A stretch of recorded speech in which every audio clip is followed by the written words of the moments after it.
The velocity of a pulse in a fluid is a square root of big B over the density rho of the fluid.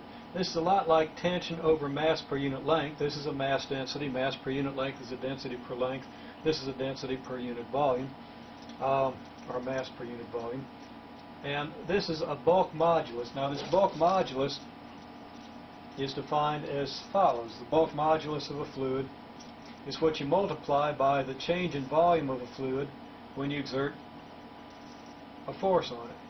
And if you multiply the bulk modulus by the proportional change in volume, like the delta V over V for a fluid, for example, you compress a fluid, you squeeze it together, and you get a volume change that's maybe 1/1,000,000th of the volume of the fluid.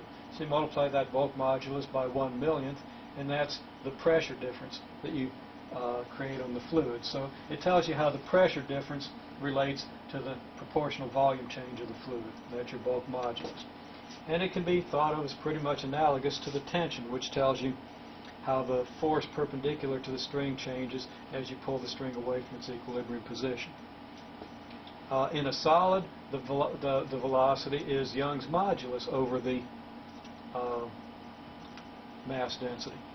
Remember that Young's modulus is defined as the stress over the strain. That is the force per unit area along a bar, where the area is the cross-sectional area of the bar. So if I pull on both ends of this thing, I'm putting a stress on it, which is exerted.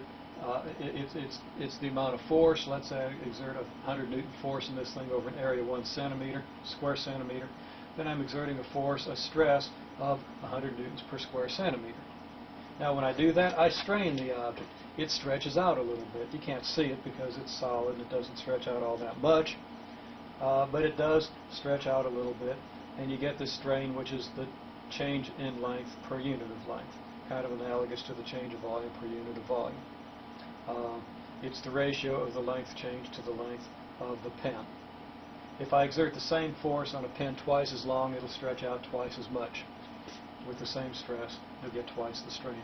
In any case, Young's modulus is the ratio of stress to strain, and that's what restores the particles to equilibrium when they're displaced as a wave goes by. In a bulk fluid, it's the bulk modulus that gives you the pressure difference that causes the pressure wave.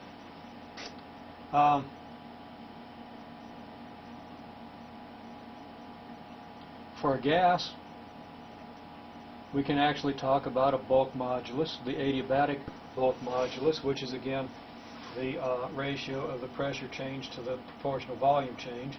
And it turns out that that's just gamma times the pressure, and it's not really hard to come up with that expression. But treating the gas as a fluid, then we say that the velocity in an ideal gas is the square root of the bulk modulus over the density, which is the square root of gamma p over rho. Now, pressure is related to the number of moles, which tells you the mass of the